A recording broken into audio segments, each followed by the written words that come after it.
Assalamu alaikum wa rahmatullahi wa barakatuh, respected brothers and sisters. My name is Imran Jamal, and you're watching the Geo-muhammedi. Today, I would like to talk about a topic which is very prevalent in both the Muslim and non-Muslim communities of today, and that is apostasy. Today, we will be discussing what is apostasy, why does it matter, and why do non-Muslims have so much beef about the penalty.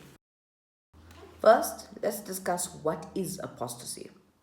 The Islamic definition of apostasy or rida is when someone who was previously a Muslim leaves the fold of Islam to join another religion or become irreligious.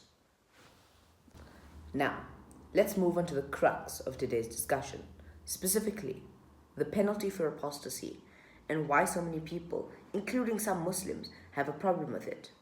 See, in Islam, under the ideal Islamic state, and if the apostate in question commits his apostasy openly. Now, in Islam, if all the conditions are met and the apostasy happens in the ideal Islamic state, the penalty for apostasy is death. Now, many critics have stated that this penalty is both unfair and unjust. However, today I would like to explain why it's actually a just punishment and why to criticize it is both hypocrisy and ignorance. See, in Islam, someone who leaves Islam isn't instantly killed. There has to be a few conditions met in order for the death penalty to be unfolded. The two major conditions are, number one, the apostasy has to happen in an Islamic state, and number two, the apostasy has to be open, meaning the apostate in question has to come out and openly declare his apostasy. Now, if these two conditions are met, then the apostate will be held for 3 days, where if he does not withdraw his statement, then he is put to death. Now, the reason why the punishment is put in place and the reason why it is moral is all got to do with the fact that the apostasy in question happened in an Islamic state and happened openly. See, to leave Islam and then openly shame the religion in an Islamic state is not just shameful upon the religion, it is also a direct attack on the state, because the state in question is Islamic.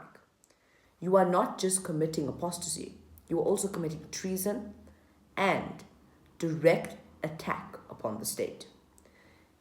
For all of you who don't believe me, I implore you to go and search the most dangerous rebellions to happen in the early days of the Khalifa. The most dangerous rebellions were all apostate rebellions, which were led by apostate prophets.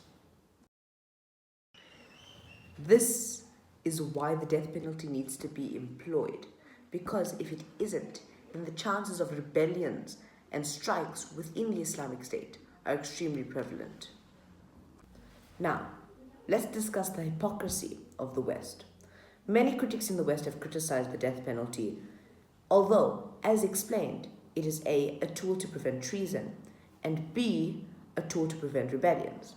And the hypocrisy is that the same thing happens in the West.